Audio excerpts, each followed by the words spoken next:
sorry about that. That was my my family coming to tell me that they're heading out. They're going to see a movie. But I guess it's gonna have to be a two-parter because I don't really have any editing software with me, so I'll just have to upload this in two parts. Let's see, what was I saying? Oh yeah, I was talking about the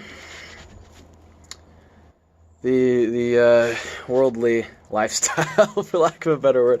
I say I don't really like talking about this because it's impossible to talk about without coming across as preachy and superior and pretentious.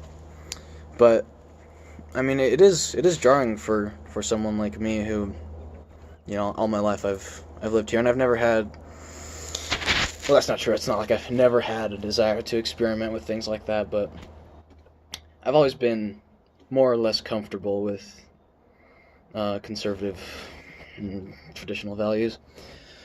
I guess that's the kind of disposition I have. In any case, so that's what's been going on with me.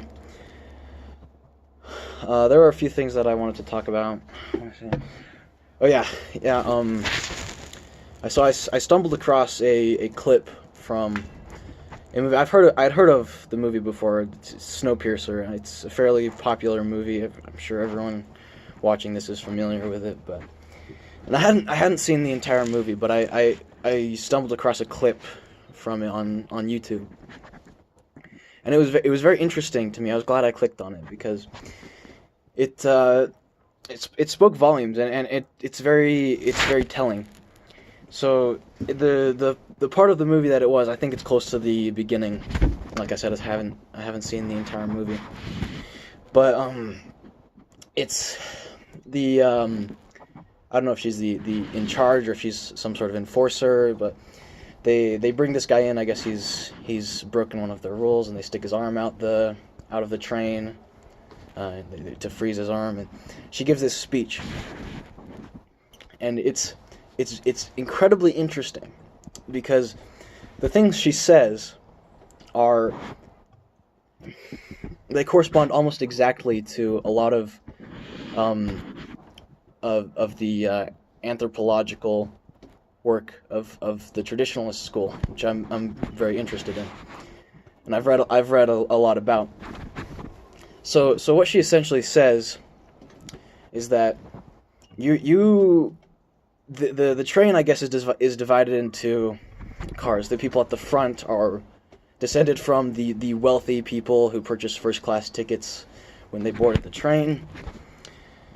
I guess there's a middle tier of people, and then there's the people at the back. They call them the freeloaders. So I guess these people are descended from the original passengers on the train, and they're segregated into these class compartments. And I don't know how accurately I'm getting the details of the plot, but that's the general impression that I got. So what this enforcer woman essentially says is, when she takes off she gets a shoe and she puts it on this criminal's head, and she says, would you wear a hat on your head? I'm paraphrasing. And she said, no. Would you wear a shoe on your head? And she says, no, that's absurd. And she goes on to say, you would wear a hat on your head, and we in the first class car are hats, and you in the rear car are shoes. And for you to suggest that you are worthy of this upper class lifestyle is similar to wearing a shoe on your head. And the wording that she uses is extremely interesting, and I would be surprised if the people who had made this movie had not at least come across a lot of the work of the traditionalist school. That would astound me because it correlates so well with it. And what I'm talking about is there's this one of the archetypes that is discussed by Julius Evola and René Guénon and their colleagues is the concept of classes being associated, social classes being associated with different parts of the cosmic heavenly being. And the Hindu Vedic caste system is probably the best example of this. You have the Brahmana associated with the head, and then you have the untouchables associated with the feet of Brahma, the primordial god. And this is it's important because this isn't just an archetype that's found in India. It's found all over the place, and it's not just, according to the traditionalist school of thought, the traditionalist way of thinking. This isn't just a method of social division. It does have a pragmatic function in that regard, but it is also a reflection of reality, meaning that these associations, these classes, are due to disparity and inequality between people's souls, between their spiritual existence. The people associated with the head of the cosmic being are more spiritually virile and have a greater connection to their spirituality, so to speak, than the people at the bottom. But what's important is that, and what's important is that this is not posited as a bad thing. And historically speaking, this is how it was viewed. The people at the bottom of the caste, and this may sound ridiculous to modern sensibilities, but it's you can see this through historical records. The people at the bottom, associated with the feet, thought of themselves as blessed because they had a caste. It was thought of as being much better to have a caste, even if that was at the bottom of the structure, than to not have a caste, because people without a caste were slaves, the lowest of the low.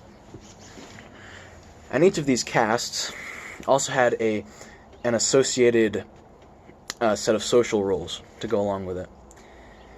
And this is important because it can be applied to this is a principle that can be applied to all of society, rather than just this one historical analysis by the traditionalist school. It was viewed as ridiculous to strive to be anything but the fullest expression of your caste, because that was a manifestation of your inner being. And this was ridiculous to people in antiquity, because to do so would be like wearing a shoe on your head. And the people in this position at the bottom of the caste, just like at the top of the caste system,